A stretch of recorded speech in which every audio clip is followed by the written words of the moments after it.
स्वागत है आप सभी का अपने चैनल एमएस पोस्टल एकेडमी में। और आज हम लोग देखेंगे अपना जीके का लेक्चर नंबर 4, जिसमें बात करेंगे हम लोग गुजरात और तमिलनाडु सर्कल के एमटीए 2023 के पेपर के बारे में। और उसमें हम लोग कवर करेंगे आज जीके के पीवाईक्यू क्वेश्चन। 20 क्वेश्चन टोटल इस क्लास में कवर करेंगे। पीडीएफ के लिए आप हमारी टेलीग्राम चैनल से जुड़ सकते हैं, वहाँ से आपको पीडीएफ मिल जाएगी, आप प्रॉपर नोट्स बना सकते हैं। और वीडियो को अंत तक जरूर देखें। अगर चैनल से पहली बार जुड़ रहे हैं तो चैनल को सब्सक्राइब जरूर कर लें। ठीक है, तो चलिए बढ़ते हैं अपने पहले क्वेश्चन की ओर। मधुबनी किस भारतीय राज्य की लोक चित्रकला शैली है? बिहार, झारखंड, उत्तर प्रदेश और Madhya Pradesh. Right answer, answer number A Bihar. Madhubani आपकी बिहार राज्य की लोक चित्रकला शैली है। बढ़ते हैं अगले क्वेश्चन की ओर।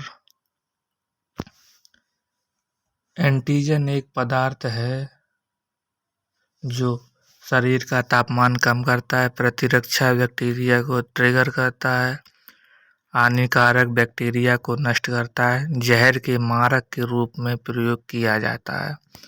ऑप्शन नंबर बी इसका करेक्ट है। प्रतिरक्षा बैक्टीरिया को ट्रिगर करता है, trigger the immune bacteria. Option number B इसका करेक्ट है। अब बढ़ते हैं अपने अगले क्वेश्चन की ओर।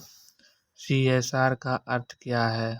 What is meant by phrase CSR? Corporate सामाजिक जिम्मेदारी, कंपनी सामाजिक जिम्मेदारी, कॉरपोरेट सोसाइटी की जिम्मेदारी, कंपनी सोसाइटी जिम्मेदारी। ऑप्शन नंबर ए इसका बिल्कुल करेक्ट ऑप्शन हो जाएगा।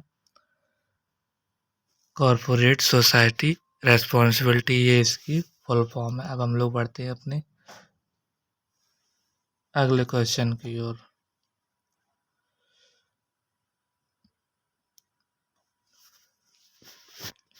किस शासक ने गुजरात की राजधानी पाटन से अहमदाबाद स्थानांतरित की? मुजफ्फर शाह, बहादुर शाह, अहमद शाह, उपरोक्त में से कोई नहीं। तो जो पाटन से गुजरात की राजधानी अहमदाबाद स्थानांतरित की थी, option number C, Ahmad Shah ने आपकी पाटन से अहमदाबाद स्थानांतरित की थी। अब बढ़ते हैं अपने अगले क्वेश्चन की ओर। जंक ईमेल को भी कहा जाता है स्पूल, स्निपर, स्क्रिप्ट, स्पैम और स्पूल। इसका right option option number C, junk email को हम लोग स्पैम भी बोलते हैं। अब बढ़ते हैं अपने क्वेश्चन नंबर 6 की तरफ। वॉशिंग मशीन का कार्य सिद्धांत है रिवर्स ऑस्मोसिस, सेंट्रीफ्यूगेशन, डिफ्यूजन और dialysis. Correct option option number B, washing machine आपके सेंट्रीफ्यूगेशन प्रिंसिपल पर काम करता है। चलते हैं अगले क्वेश्चन की ओर।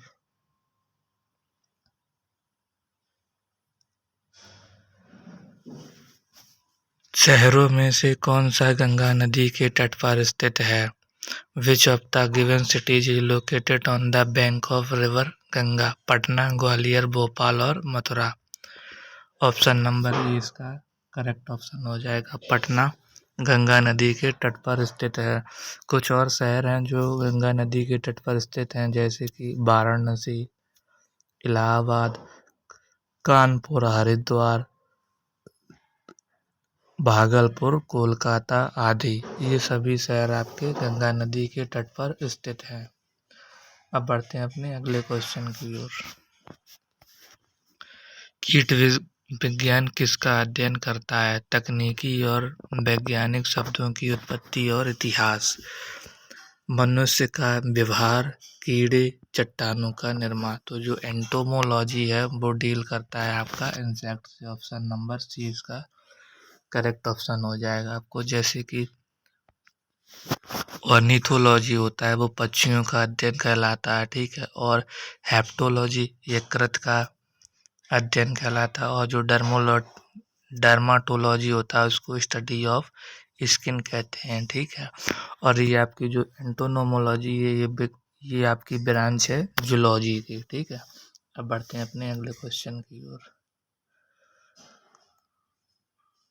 अमरावती, भिवानी, हेमावती, कबिनी किस नदी की सहायक नदियां हैं महानदी, गोदावरी, कावेरी और कृष्णा।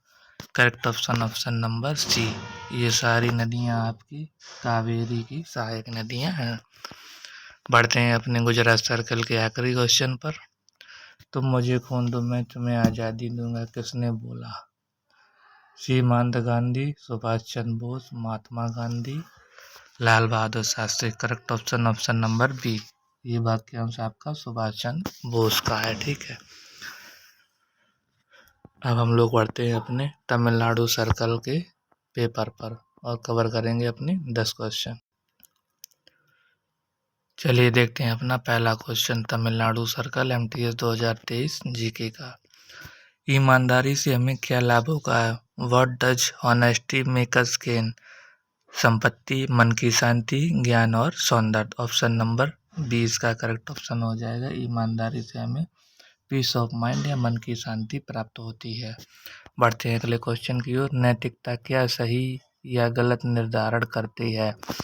एथिक्स डिटरमाइन राइटनेस और wrongness of which of the following? मानवीय क्रिया, मानवीय विचार, मानवीय निर्णय या none of the above.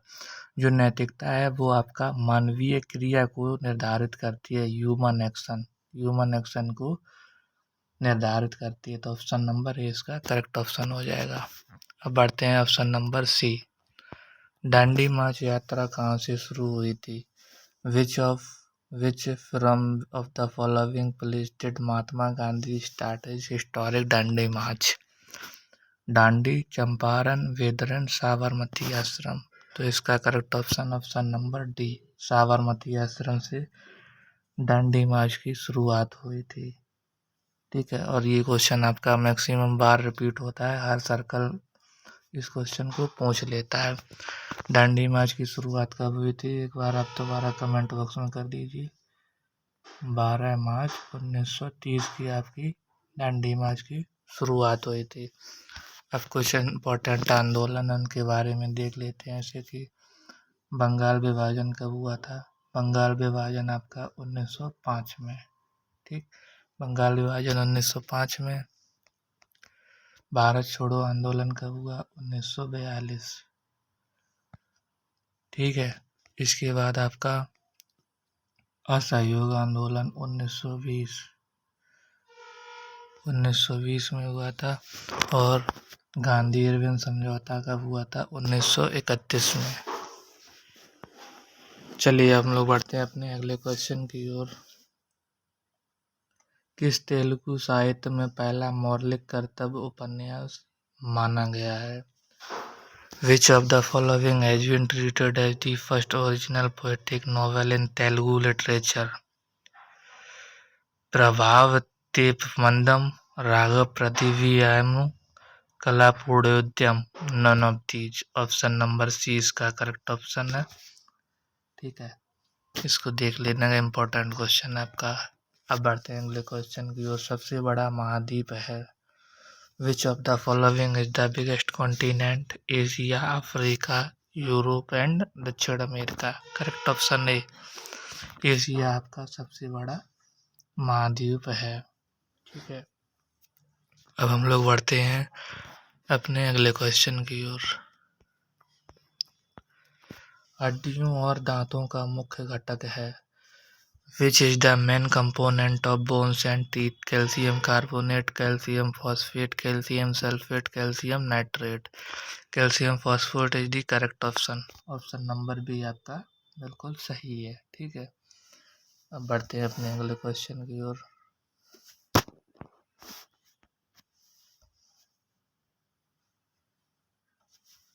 Bharat का संविधान कब लागू हुआ?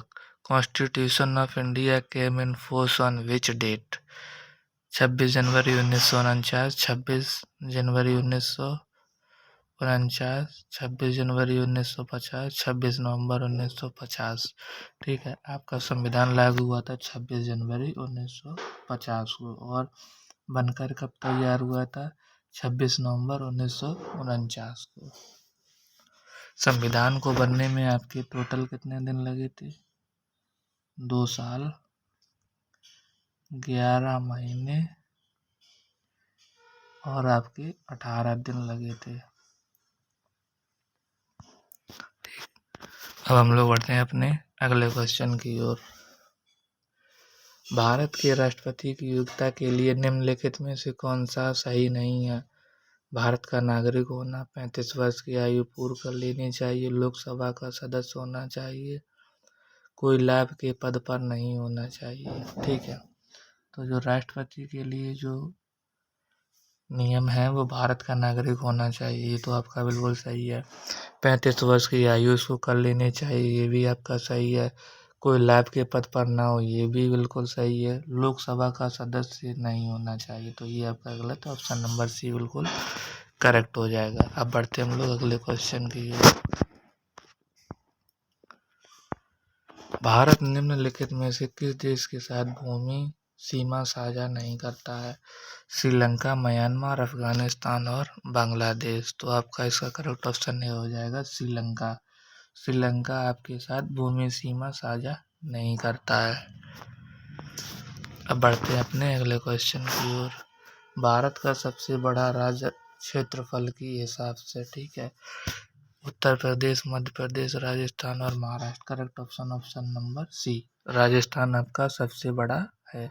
राजस्थान के बाद आपका दूसरे नंबर पर है मध्य प्रदेश, दूसरे नंबर पर मध्य प्रदेश है, ठीक है। तीसरे नंबर पर आपका आता है महाराष्ट्र, चौथे नंबर पर आपका यूपी और लास्ट में आपका गुजरात आता है 5वें नंबर पर।